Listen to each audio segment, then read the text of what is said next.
इस कार्यशाला में जो अपेक्षित प्रतिभागियों की संख्या थी वो प्रांत प्रमुख, सह प्रमुख, प्रांत प्रभारी, सह प्रभारी और विभाग और जिला की जो रचना है उसके प्रमुख इस कार्यशाला में अपेक्षित हैं। इस कार्यशाला का जो उद्देश्य था वो जो आने वाले समय में अखिल भारतीय गणित मेला होगा उसका जो पाठ्यक्रम है उसके बारे में अवगत करवाना और उसका अभ्यास करवाना, ये दो चीज़ों को ध्यान में रख करके कि कुछ आचार्य हमारे जो नए हैं जो इस वैदिक गणित के बारे में जिनके कंसेप्ट पूरी तरह से क्लियर नहीं है, तो इस दृष्टि से इसको भाषी माध्यम से रखा गया है। तो जो मेरा परिचय है, गोपाल शर्मा, उत्तर क्षेत्र पर संयोजक, विद्या भारती। आज जो आपको प्रशिक्षण रहेगा वो शिशु वर्ग का अभी इस सत्र में रहेगा, जिसको ज्योति तिवारी जी जो चंडीगढ़ विद्यालय में गणित आचार्य हैं वे इस कालांश को लेंगी। इस कालांश में बहुत सारे जो आचार्य जुड़े हैं वो इस शिशु वर्ग का जो पाठ्यक्रम है उसको जानते होंगे, लेकिन फिर भी जब हम दूसरों के माध्यम से सुनते हैं, समझते हैं तो कई बातें ध्यान में आ जाती हैं जो लाभ के लिए रहती है।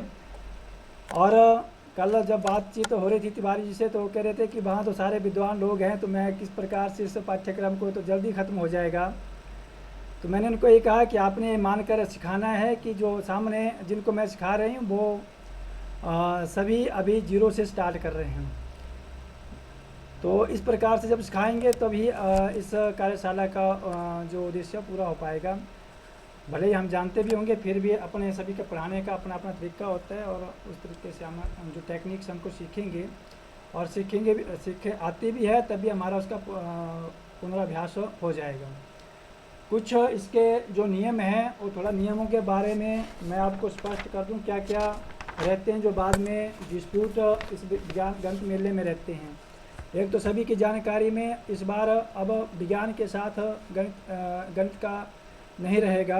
गणित मेला पहले ज्ञान विज्ञान मेला होता था, अब ये केवल गणित मेला होगा अखिल भारतीय स्तर पर। बाकी क्षेत्र और जो प्रांत स्तर पर अपनी रचना रहेगी, जैसी सूचना मिलेगी उसके अनुसार हम करेंगे। क्यों? एक मेरे साथ निवेदन आप सभी से है कि अपना जो माइक है वो आप अपना माइक इसमें बंद रखेंगे ताकि किसी प्रकार के इसमें विघ्न ना पड़े। दूसरा, जब कोई ऐसी समस्या होगी, क्वेरी पूछी जाएगी, उसमें आप अपना मैसेज कर सकते हैं। मैसेज पढ़ करके आपके क्वेरी यहाँ पे बता दी जाएगी और उसके अनुसार आपका समस्या का समाधान या आप माइक ऑन करके अपना प्रश्न पूछ सकते हैं जब आपसे बोला जाएगा कि अगर किसी का कोई डाउट है वो क्लियर करने के लिए। तो थोड़ा सा इन चीज़ों का इस आभासी माध्यम में रहता है, उसका हम सभी पालन करेंगे। आवाज़ मेरी स्पष्ट आ रही है सभी को? आवाज़ तो आ रही है ना सभी को? हाँ जी सर। हाँ जी सर। ठीक है। हाँ जी, हाँ जी।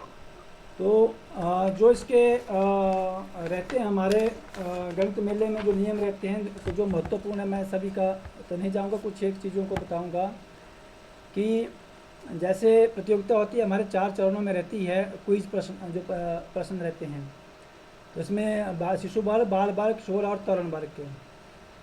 और एक इसमें जो ध्यान रखना है कि एक प्रतियोगिता में अगर कोई बच्चा भाग ले रहा है और दूसरी प्रतियोगिता में फिर भाग नहीं ले पाएगा, इस नियम का सभी विद्यालय में पालन हो।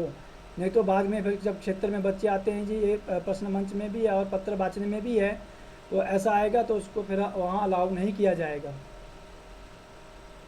ऐसे ही प्रश्न मंच प्रतियोगिता के दल में जो प्रतिभागियों की संख्या वो 3 रहती है, वे 3 ही रहनी चाहिए। और अगर किसी कारणवश कोई एक इसमें ड्रॉप हो जाता है तो उसकी पूर्वानुमति आवश्यक है, लेकिन उसको फिर वहाँ की जो प्रांत या क्षेत्र प्रमुख की शर्तों के अनुसार ही भाग लेने को मिलेगा।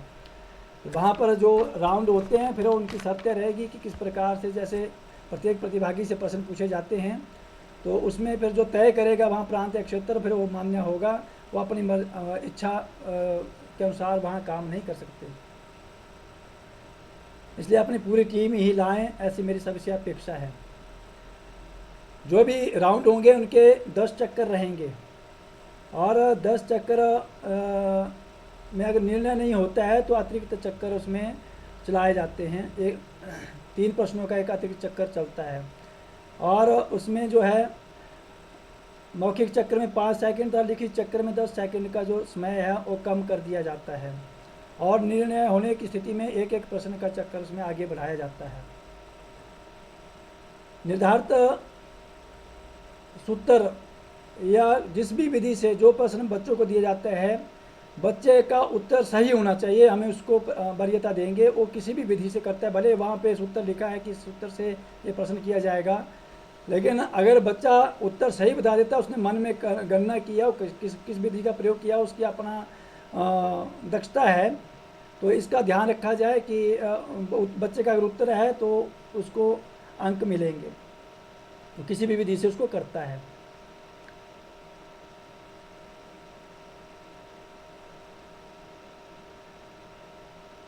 किसी भी विवाद की स्थिति में जो वहाँ पर या न्याय समिति बनाई होगी, या वहाँ पे प्रांत प्रमुख या क्षेत्र प्रमुख होंगे, प्रांत स्तर पर प्रांत प्रमुख, क्षेत्र में क्षेत्र प्रमुख, या वहाँ की न्याय समिति, उनका जो निर्णय होगा वो सभी के लिए मान्य होता है।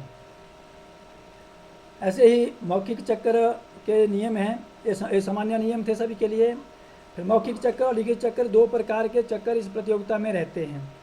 तो मौखिक चक्कर में भी LCD के ऊपर जब क्वेश्चन आता है तो उसके क्वेश्चन आने के बाद ही प्रश्न की गणना की जाती है, उसके समय की गणना की जाती है। उत्तर की जो समय सीमा 30 सेकंड रहती है मौखिक चक्कर में, और समय समाप्ति पर ही संकेत होता है, बीच में वार्निंग बेल इसमें नहीं रहती है। तो समय अवधि के अंदर ही पूरा उत्तर देना होता है, उसके बाद का उत्तर मान्य नहीं होता है। कोई भी एक प्रतिभागी खड़े होकर उत्तर बोलेगा, आवश्यक लगे तो अन्य 2 साथियों से विचार विमर्श कर सकता है, लेकिन जब अतिरिक्त चक्कर आता है उसमें इस प्रकार का भी विचार विमर्श वो अपने साथियों के साथ नहीं कर सकेगा। और जो गणतज्ञों से संबंधित प्रश्न पूछे जाते हैं वो भी श्याम पट्ट पर लिखे नहीं जाएंगे, केवल वो मौखिक या LCD के ऊपर आएंगे। उत्तर बाएं से देना, दाएं से देना, कहाँ से देना, ये उत्तर देने वाला कहीं से भी उत्तर दे सकता है, ये प्रतिभागी के ऊपर निर्भर करता है। लेकिन इसमें अच्छा रहता है अगर प्रतिभागी पहले बता दे कि मैं बाएं से दूंगा, दाएं से दूंगा, तो जो लिखने वाले होते हैं उत्तर, उनके लिए आसानी हो जाती है।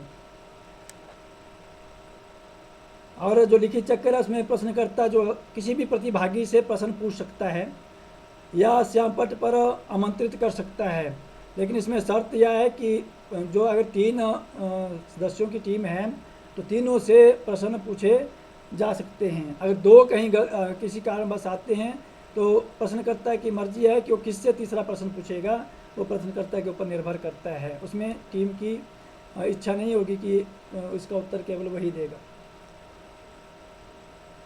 प्रतिभागी को स्वयं ही प्रश्न हल करना होगा, अपने अन्य साथी सहयोगियों की सहायता नहीं ले सकेगा। समय अवधि पूर्ण होने पर ही इसमें भी संकेत होगा। लिखित चक्कर में अतिरिक्त लिखित चक्कर और मौखिक चक्कर के नियम हैं।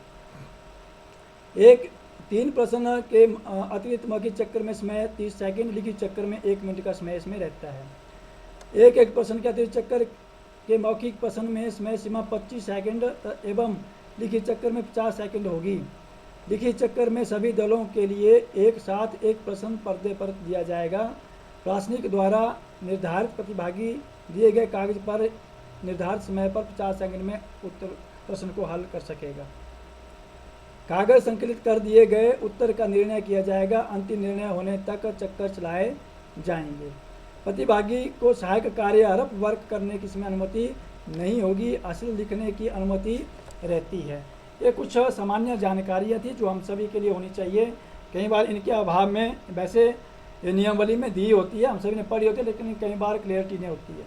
इससे संबंधित अगर किसी का डाउट है तो अभी प्रश्न पूछ सकते हैं। उसके बाद मैं आज जो विषय लेने वाले उनको आमंत्रित करूंगा और आगे का फिर वो चलाएंगे, सत्र उसको आगे बढ़ाएंगे। नियमों से संबंधित अगर किसी का कोई प्रश्न हो।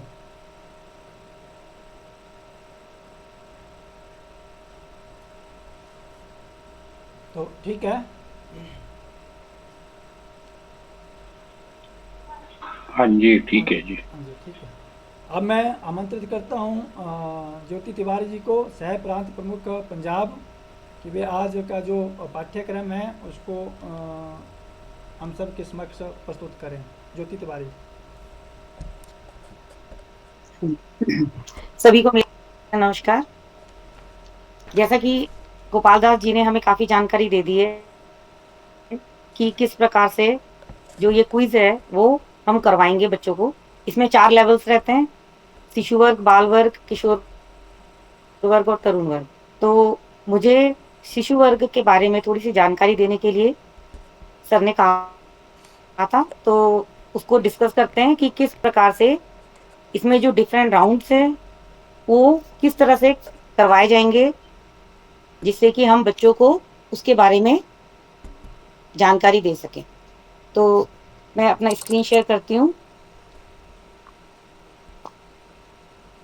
अगर किसी को कहीं पर दिखने में या कोई क्लैरिटी की कमी आएगी तो आप प्लीज मुझे बता दीजिएगा। हाँ जी, मेरा स्क्रीन विजिबल है सबको? हाँ जी, यस मैम, ठीक है जी। यस। हाँ जी ठीक है। अब देखिए, जैसे कि ये शिशु वर्ग के जो हमारे पास पूरे 10 राउंड्स हैं और उसके बाद जो अतिरिक्त चक्र है उसके बारे में ये एक बुकलेट है वैदिक, ये ग्रुप में भी भेजी गई है। इसमें सारे राउंड्स क्लियरली लिखे हुए हैं। तो सबसे पहले जो शुरू के 2 राउंड्स हैं हमारे पास वो प्रमुख गणिताचार्य के ऊपर होते हैं। इसमें जो शिशु वर्ग में 4 दिए गए हैं, चंद्रशेखर सिंह सामंत, श्रीनिवास रामानुजन, शकुंतला देवी और दत्तात्रेय रामचंद्र कापरिक। तो ये चारों की जीवनी के बारे में बच्चों की तैयारी करवाएंगे, जिससे कि उनसे किसी के बारे में भी क्वेश्चंस आ सकते हैं इन चारों में से। अब इसके बाद जो हमारा अगला राउंड आता है ये आता है बीजांक पर आधारित। अब ये हमारा होगा 3rd राउंड। अब इसमें 3rd राउंड को इन्होंने 3 तरह से कैटेगराइज कर दिया है। सबसे पहले तो है कि 9 की विभाजनीयता पर आधारित 7 अंकों की संख्या। इसमें हमने डिविजिबिलिटी चेक करनी है। हमारे पास 7 डिजिट का एक नंबर होगा, हमें चेक करना है कि वो 9 से डिविजिबल है या नहीं है, या ऐसा क्वेश्चन आ सकता है। दूसरा, जैसे इसमें क ख ग दे रखा है, संख्या में 9 से भाग देने पर कितना शेष बचेगा, मतलब अगर 9 से डिवाइड करेंगे तो कितना रिमाइंडर आएगा, रिमाइंडर फाइंड करना है हमने। ये सारी बीजांक की मदद से की जाएगी। इसमें जो ख पार्ट में है, कम से कम कितना जोड़ेंगे कि जिससे वो 9 से डिवाइड हो जाए। मान लो हमारे पास 7 डिजिट का एक नंबर है, हम उसको डिवाइड करते हैं, रिमाइंडर कुछ भी बैलेंस आता है, सपोज 1 आ गया, 2 आ गया। अब हम उसमें क्या ऐड करेंगे जिससे कि वो नंबर 9 से डिविजिबल हो जाए, ये सारी चीजें चेक करनी है, या उसमें हम क्या घटा दें। तो सबसे पहले देखते हैं कि ये जो 3rd राउंड का क्वेश्चन है हमारे पास, ये किस तरह से हम इसको कंडक्ट कर सकते हैं। अब देखिए, यहाँ पर हमने कोई भी एक रैंडमली नंबर्स ले लिए अपने लिए 7 डिजिट का, जैसे यहाँ पर ले रखा है 231847 हमें चेक करना है पहले तो कि इसको जब 9 से डिवाइड किया जाए तो इसका बीजांक कितना होगा। बीजांक मीन्स हो गया इसका रिमाइंडर, एक तरह से आप रिमाइंडर समझ सकते हैं। अब इसके लिए करने का तरीका क्या है, जैसे हमारे पास ये नंबर है, सबसे पहले हमने इनका डिजिट सम करना है। बीजांक का लिटरली मीनिंग होता है डिजिट सम। डिजिट सम मीन्स जो हमारे पास डिजिट्स हैं हमने उनको ऐड करने हैं। अब यहाँ पर हमारे पास कितने डिजिट्स हैं, 7 डिजिट्स हैं। अब देखिए, अगर हम ये सारे डिजिट्स को ऐड करते हैं, जैसे 2 + 3 + 1 + 8 + 4 + 7 + 3, इन सबको ऐड करके भी हमें जो डिजिट मिलेगा वो 2 डिजिट में मिलेगा। फिर हमें उन दोनों को भी ऐड करके, मतलब हमें एक सिंगल डिजिट में आना है। एक तरीका ये है सारे डिजिट्स को ऐड करने का। बेसिकली इसका मतलब यही है, डिजिट सम। अब इसको थोड़ा सा ना शॉर्ट में बना लेते हैं, क्योंकि हमारे पास ओरल आंसर देना है और टाइम लिमिट जो 30 सेकेंड्स का ही रहता है। तो बच्चे ने 30 सेकेंड में सबको ऐड करके सोचना भी है, तो इसको थोड़ा सा और सिंप्लीफाई कर दिया गया है। इसमें क्या करते हैं, जैसे अगर मान लो किसी कॉम्बिनेशन में 9 आ रहा है सम ऐड करके, जैसे यहाँ पर 8 और 1 मिलके जैसे 9 बना रहे हैं, ये देखिए, तो हम इसको इग्नोर कर देंगे। ये इसलिए है जिससे कि हमारी कैलकुलेशन थोड़ी सी आसान हो जाए। तो ये स्टूडेंट कोई भी हो वो इजीली जज कर सकता है। जो 8 और 9 है उसको हमने छोड़ देना है जब हम डिजिट सम निकालेंगे उस समय। अब देखिए, जैसे सपोज हमने स्टार्ट किया इधर से 2 + 3, उसके बाद हमारी नजर पड़ी 1 और 8 पे, हमें पता है 1 और 8 9 होता है, इसको छोड़ दीजिए। 2 और 3 को लेके आगे चलते हैं। 2 3 और साथ में देखिए 4 आ गया, ये भी 9 बन गया, इसको भी हम स्किप कर देते हैं। अब आगे चलते हैं। अब हमारे पास 2 नंबर्स बच गए 7 और 3। 7 और 3 कितना हो गया 10। अब 10 में भी 1 और 0 को ऐड कर दीजिए, कितना आ गया 1। तो हमें डिजिट सम निकालने में ज्यादा टाइम हमारा नहीं लगा, हमने उसको जल्दी से फाइंड आउट कर लिया। तो यहाँ पर इसका बीजांक कितना आ गया 1। तो बीजांक निकालने का तरीका ये है। अब जैसे कि आपको मैंने इसके अलग अलग उसमें बताए थे, अब अगर मान लो क्वेश्चन ऐसा आ जाता है, ये पूछ लिया गया कि ये क्वेश्चन है, आपको बोला गया कि हम इसमें क्या ऐड करेंगे, हम इस नंबर में क्या ऐड करेंगे जिससे कि ये नंबर 9 से डिविजिबल हो जाए। अब हमें पता है कि इसका डिजिट सम है 1। डिजिट सम 1 माने इसमें 1 रिमाइंडर बचेगा जब हम इसको 9 से डिवाइड करेंगे।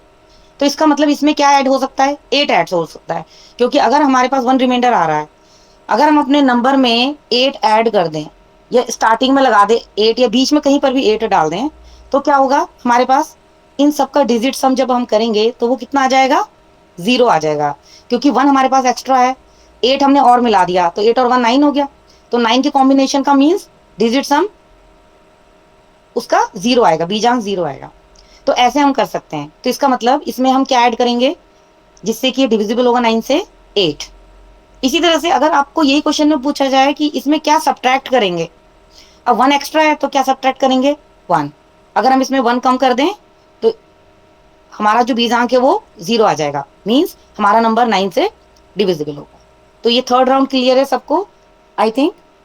इस तरह से हम अपना जो तीसरा राउंड है बच्चों को समझा सकते हैं।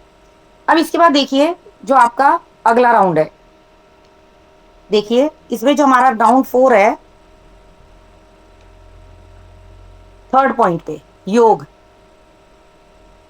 अंतर की मिश्रित गणनाएं, 3-3 अंकों की 3 संख्याएं जिसमें एक ऋणात्मक। अब ये ऐसा मिक्स फ्रैक्शन वाला क्वेश्चन है जिसमें हमारे पास 3 नंबर्स होंगे, 3 में से 2 नंबर्स तो पॉजिटिव होंगे और एक नेगेटिव नंबर होगा। अब इसका आंसर बच्चे ने देना है ओरली, और वो भी 30 सेकेंड्स के अंदर।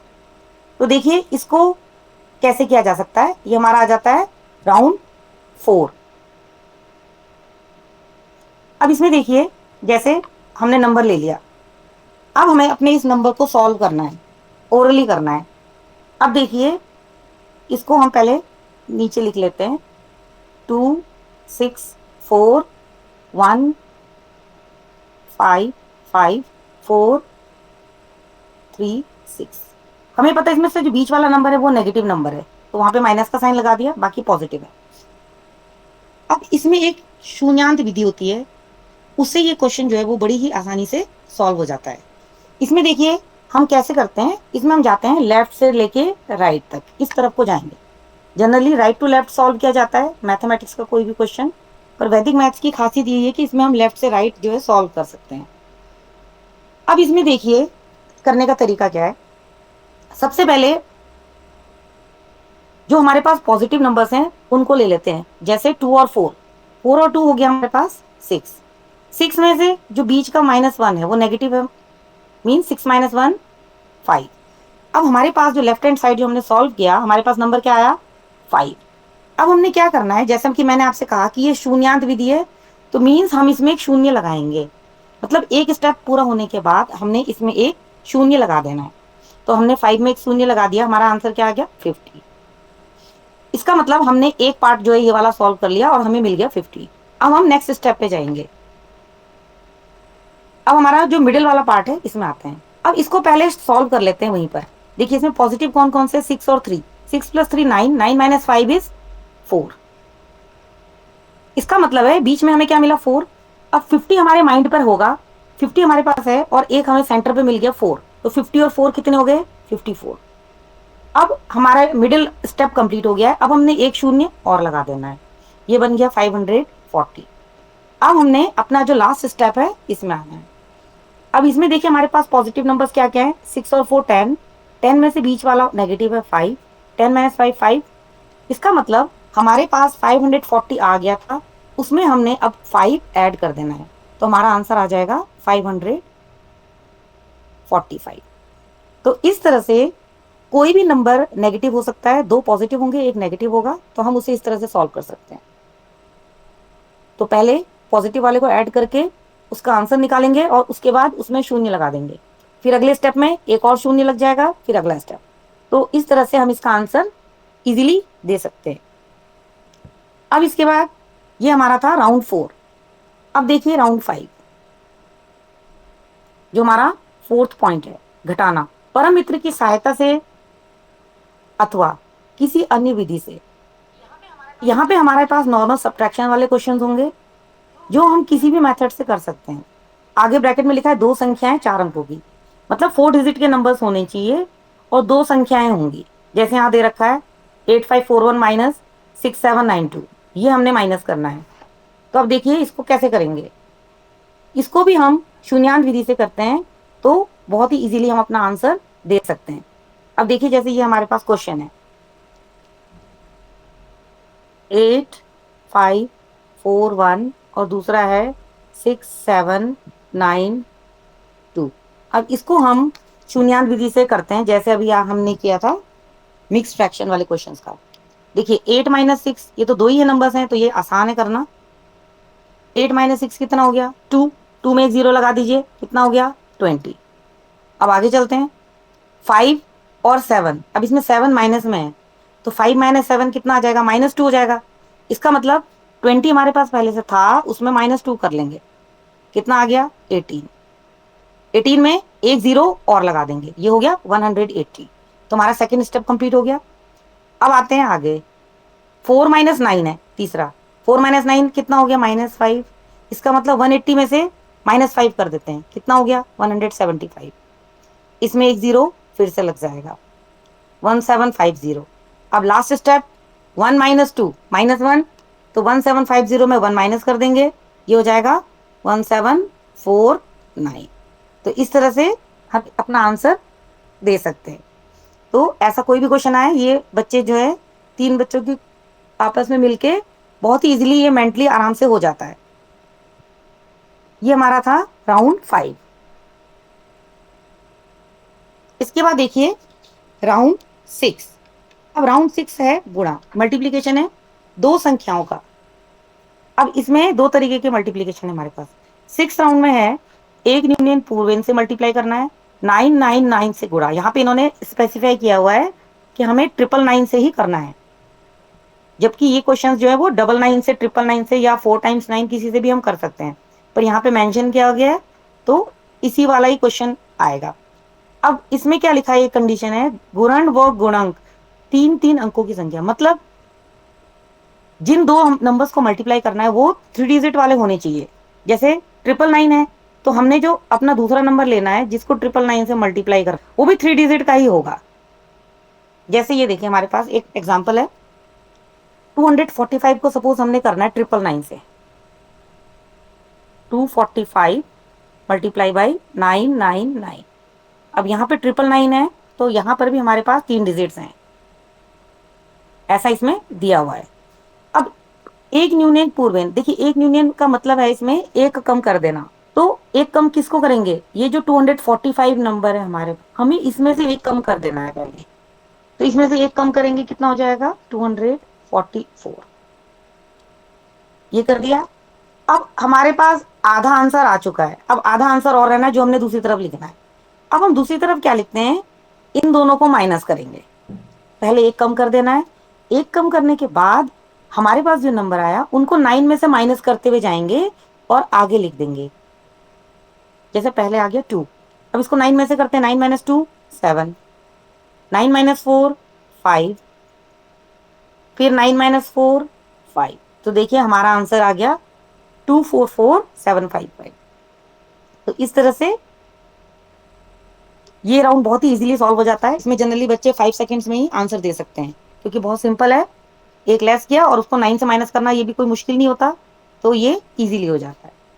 ये हमारा था राउंड 6। इसके बाद जो है वो राउंड 7 है। अब देखिए राउंड 7 में हमारे पास किस तरह से क्वेश्चंस होंगे। इसमें हमारे पास है एकाधिकेन पूर्वेन से मल्टीप्लाई करना। ज्योति जी, देखिए ज्योति जी, 5th वाला पॉइंट है। हाँ जी सर। ये जब एक राउंड पूरा हाँ जी। होगा उसके बाद क्वेरी ले लिया करो कि किसी के कोई डाउट हो तो पूछ लिया करो, तब अगला राउंड शुरू करो। अच्छा ठीक है। अच्छा ठीक है सर। हाँ जी, तो अभी तक जो मैंने करवाया इसमें से किसी ने अगर कुछ पूछना हो तो प्लीज पूछ सकते हैं। अभी तक जो 6 राउंड्स डिस्कस हुए हैं इसमें से अगर कोई कुछ पूछना चाहते हैं। वैसे तो मैंने सर को कहा ही था कि सभी को मुझसे ज्यादा ही आता है, और सर ने मेरे को जिम्मेदारी दे दी करवाने की।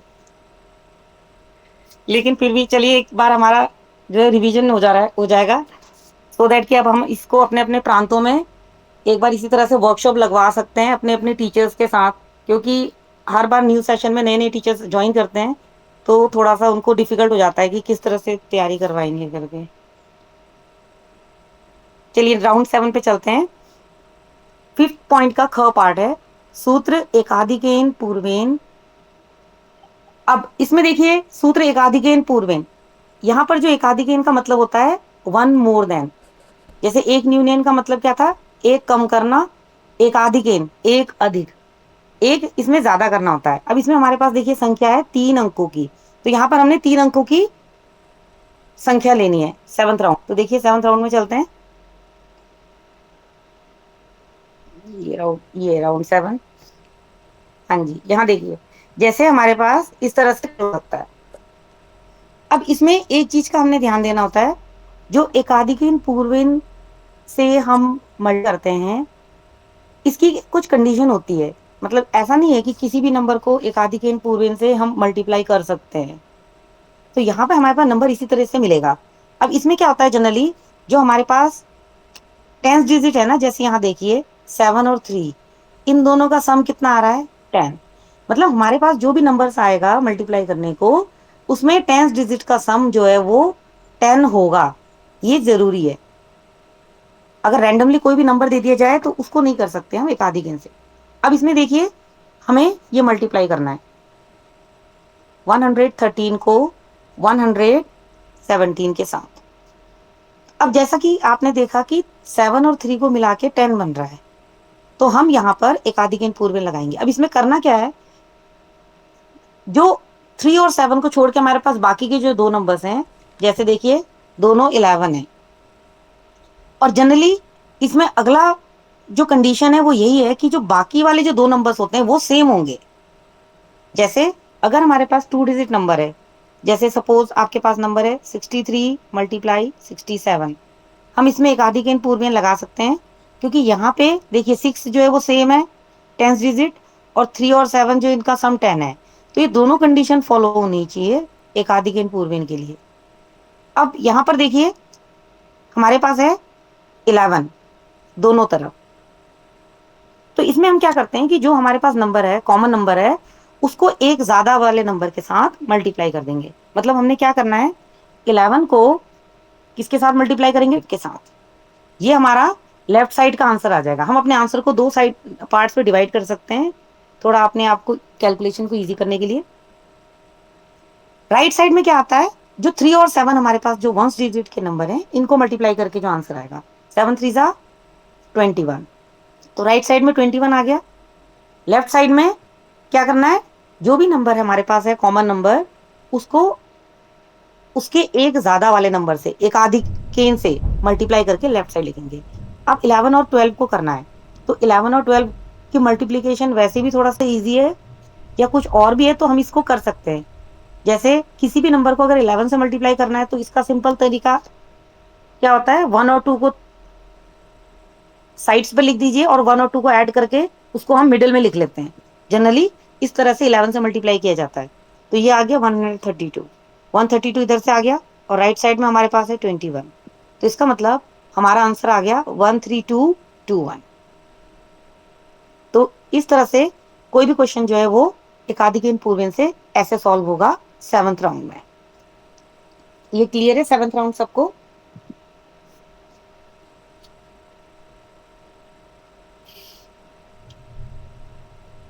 चलिए इसके बाद देखते हैं नेक्स्ट राउंड जो है हमारा राउंड 8। अब देखिए राउंड 8 हमारे पास है ये वाला पॉइंट, ग पॉइंट। ये बहुत ही इंटरेस्टिंग और बहुत ही यूजफुल है बच्चों के लिए, जनरल कैलकुलेशंस के लिए, क्योंकि ये कोई कंडीशन स्पेसिफिक नहीं है। ये मल्टीप्लिकेशन किसी भी तरह के क्वेश्चन में अप्लाई हो जाती है।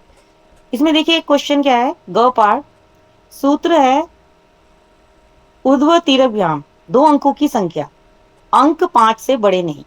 मतलब हमने इसमें कैसे नंबर लेने हैं, 2 डिजिट नंबर लेने हैं, और डिजिट जो है वो 5 से छोटे होने चाहिए, क्योंकि ये शिशु वर्ग का राउंड है, तो इसलिए इसमें छोटे डिजिट रखे हैं ताकि बच्चे भी इजीली कैलकुलेशन कर सकें।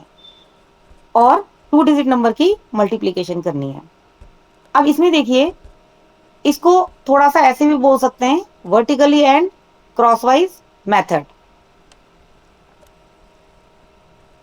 ऊर्ध्व मीन्स ऊपर नीचे, जिसको वर्टिकली बोलते हैं, और तिर्यक मीन्स होता है क्रॉसवाइज, जो इसका लिटरल मीनिंग है। तो इसलिए इसका नाम वर्टिकली एंड क्रॉसवाइज मेथड भी बोला गया है, ये भी हम यूज कर सकते हैं। अब देखिए जैसे यहाँ पे एक नंबर ले लिया 23 इंटू 34, हमें ये 2 नंबर्स को मल्टीप्लाई करना है, 23 को 34 के साथ मल्टीप्लाई करना है। अब देखिए इसके लिए थोड़ा सा हमें पहले ध्यान देना है। अगर हमारे पास 2 डिजिट का नंबर है, कोई भी 2 डिजिट नंबर है, तो इसमें हम जनरली यहाँ पर जैसे मैंने साइड पे लिख दिया 1 2 1, मतलब इसका जो आंसर हमारा आएगा ना, इसका आंसर हम पहले अपने आंसर को 3 पार्ट्स में लिखेंगे। 1 to 1, 1 मीन्स होता है वर्टिकल मल्टीप्लीकेशन, 2 मीन्स हो गया क्रॉसवाइज, और जो दूसरा 1 है इसका मतलब फिर से वर्टिकल है। जैसे सबसे पहले मैंने अपने आंसर के लिए 3 पार्ट्स बना दिए। ये भी समझने के लिए, जब बच्चों को ये समझ आ जाएगा फिर उनको इतना करने की जरूरत नहीं होती, वो एक ही स्टेप में आंसर दे देते हैं साथ साथ। अब इसमें देखिए वर्टिकल मल्टीप्लिकेशन, कौन से वर्टिकल नंबर हमारे पास 3 और 4, तो हमने पहले 3 और 4 को मल्टीप्लाई करके उसको हम राइट साइड पे लिखेंगे। 4 3 12, तो अभी पहले यहाँ लिख लेते हैं 12। इसके बाद हम आते हैं क्रॉसवाइज मल्टीप्लाई पे। क्रॉसवाइज मल्टीप्लाई पे हमने किसका करना है, ये जो बीच वाले नंबर्स हैं ऐसे, 4 2 8 और 3 3 9, हमने क्रॉसवाइज मल्टीप्लाई करके साथ में उसको ऐड भी करना है। तो देखिए कितना आ गया, 8 और 9 17, ये आ गया 17। अब आते हैं लास्ट पार्ट पे, ये है 2 और उसके नीचे 3, 2 3 6। अब हमने क्या करना है, जो हमारा 2 डिजिट्स में से जो सिंगल डिजिट आएगा वंस वाला नंबर, वो वहीं रहेगा, और जो अगला 10th डिजिट है उसको हम आगे वाले नंबर के साथ ऐड कर देंगे। जैसे 2 तो अपनी जगह पर रहेगा, 1 जो है वो 17 के साथ ऐड हो जाएगा, 17 + 1 कितना हो गया 18, 18 का फिर से 8 वहीं रहेगा, जो 1 आया 10th डिजिट का वो कहाँ जाएगा, 6 के साथ ऐड हो जाएगा, 6 + 1 7, तो हमारा आंसर आ गया 782। अब इसको जब बच्चों की कैलकुलेशन फास्ट हो जाती है तो उनको फिर इतना टाइम नहीं लगाते, वो ऐसे कर लेते हैं इसको सीधे। जैसे देखिए 4 3 की हमने पहले वर्टिकल मल्टीप्लिकेशन, 4 3 12, 12 का 2 है, 1 उनके माइंड में है, वो 1 का क्या करेंगे, 1 जो है वो क्रॉसवाइज ऐड करके उसके साथ वो ऐड हो जाएगा। 4 2 8, 3 3 9, 17, 17 के साथ एक 1 हमारे माइंड में था 18, 18 का 8, कैरी आ गया 1, वो 1 कहाँ जाएगा, लास्ट वाला जो वर्टिकल मल्टीप्लिकेशन है, 3 2 6, 6 के साथ वो 1 ऐड हो जाएगा 7। फिर इस तरह से आंसर दे देते हैं स्टूडेंट्स। और ये डेली रूटीन में भी ये वाले मल्टीप्लिकेशन करवानी चाहिए, सो दैट कि वो अपने मैथमेटिक्स के क्वेश्चंस में भी इसका यूज कर सकें, क्योंकि इसमें कोई कंडीशन है नहीं, हम किसी भी क्वेश्चन को इससे सॉल्व कर सकते हैं इजीली। अब इसके बाद देखिए हमारे पास आता है राउंड 9। राउंड 9 में देखिए हमारे पास क्वेश्चन जो होंगे ज्योति जी, वो होंगे ज्योति बेस जी, मेथड होते हैं ज्योति उसमें, जी, जिसमें बेस होगा। ज्योति जी, हाँ जी सर। ममता हाँ रानी का जी। कोई क्वेश्चन है? हाँ जी सर। ममता रानी से पूछिए, कोई क्वेश्चन तो नहीं है इनका? हाँ जी, ममता रानी जुड़ी है, कोई उनसे कुछ क्वेरी कुछ लोग हाँ हाँ जी, जी, हाँ बताइए जी, हाँ मैम जी, प्लीज। हाँ जी, हाँ, आ गए, समझ आ गए, हाँ जी। हाँ जी। यस, यस मैम, आ गए, हाँ जी, हाँ जी। ठीक है। अपनी आपको कहीं पे कोई कंफ्यूजन है इस वाले राउंड में? नहीं, नहीं कन्फ्यूजन नहीं है, हाँ जी। नहीं, किया हुआ पहले, हाँ जी। अच्छा, ये जैसे ना अभी हमने 2 डिजिट का किया, हाँ हाँ, जी, इसी तरह से 3 डिजिट के भी होते हैं मल्टीप्लीकेशन। हाँ, वो हाँ बाल जी। वर्ग और उसमें हम डिस्कस करेंगे। ये 2 डिजिट का हुँ, था क्योंकि बेसिक लेवल है। फिर 3 डिजिट, फोर हाँ डिजिट जी, मतलब वो भी इसी तरह से आगे कंटिन्यू हो जाते हैं नंबर्स ना। हाँ जी, हाँ जी, हाँ जी, ठीक है। ठीक है, अब आगे देखते हैं राउंड 9। अब देखिए राउंड 9 जो है ये हमारा है बेस मेथड, जिसको निखिलम कहते हैं। निखिलम मेथड से हम इसको जनरली सॉल्व करते हैं, और ये भी बहुत ही इजी है। इसमें जनरली हमारे पास जो नंबर्स होते हैं वो 100 बेस वाला, इसमें लिखा है बुकलेट में भी, 100 बेस वाले नंबर्स हमने यहाँ पे लेने हैं। अब देखिए 100 बेस वाले नंबर्स कौन से हैं? जो 100 के नजदीक हैं। इसमें एक बात इन्होंने और लिखी है कि डेविएशन हमारा पॉजिटिव होना चाहिए। अब पहले तो ये देखते हैं कि बेस और डेविएशन क्या होते हैं। जैसे हमारे पास नंबर है 102। 102 जो है वो 100 के बहुत क्लोज है। इसका बेस कितना हो जाएगा? 100। डेविएशन मीन्स 100 से कितना डिफरेंस में है। ये 100 से 2 ज्यादा है तो इसका डेविएशन हो जाएगा +2। सिमिलरली अगर हमारे पास कोई नंबर है 109, उसका बेस कितना होगा? 100, डेविएशन हो जाएगा +9।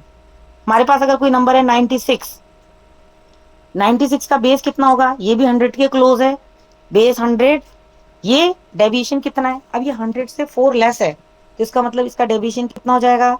-4। तो जो 100 के नियर अबाउट वाले नंबर्स हैं वो हमने यहाँ पर स्पेशली लेने हैं। और यहाँ पे कंडीशन दी है डेविएशन पॉजिटिव, तो हमारे दोनों डेविएशन पॉजिटिव होने चाहिए एंड नॉट मोर देन 10, और 10 से छोटे होने चाहिए बेसिकली। तो 10 से छोटे मीन्स हमारे जो ये डेविएशन है, जैसे मैंने लिया 3 और 4, तो इस तरह के नंबर्स, इसमें जैसे मैं बड़ा नंबर नहीं लूंगी। जैसे सपोज अगर मैंने सोचा कि मैं 112 को 115 से मल्टीप्लाई करूं, तो ऐसा क्वेश्चन यहाँ नहीं आएगा इस राउंड में, क्योंकि यहाँ पर देखिए बेस तो दोनों का 10 है, 100 है सॉरी, लेकिन डेविएशन कितना है? यहाँ पे पहले वाले में 12 है, दूसरे वाले में डेविएशन है 15। तो हम ये वाले नहीं यूज करेंगे यहाँ पे सिर्फ हमने 10 से छोटे डेविएशन ही होने चाहिए। अब इसके लिए देखिए क्या करते हैं। जैसे हमारे पास दो नंबर्स हैं ये वाले 103 और 104। अब सबसे पहले हम इसका डेविएशन देखेंगे। 103 का डेविएशन जो उसको साइड पे लिख लेते हैं +3। 104 का डेविएशन कितना है? उसको हम साइड पे लिख लेते हैं +4। अब हमने सॉल्व करना है। अब इसमें देखिए हमारा आंसर अगेन दो पार्ट्स में हम इसको डिवाइड कर लेते हैं।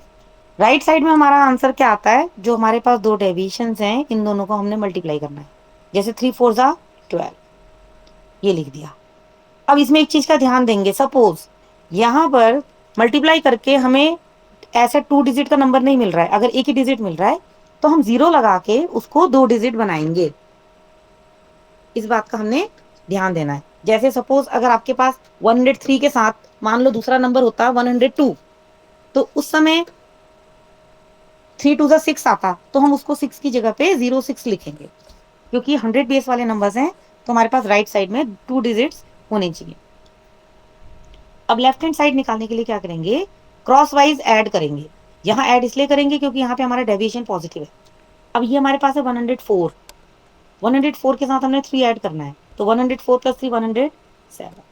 चाहे हम ऐसे ऐड करें या हम ऐसे ऐड करें, 103 के साथ 4, दोनों का सेम ही मतलब है, मतलब हमें आंसर हमेशा सेम ही मिलेगा।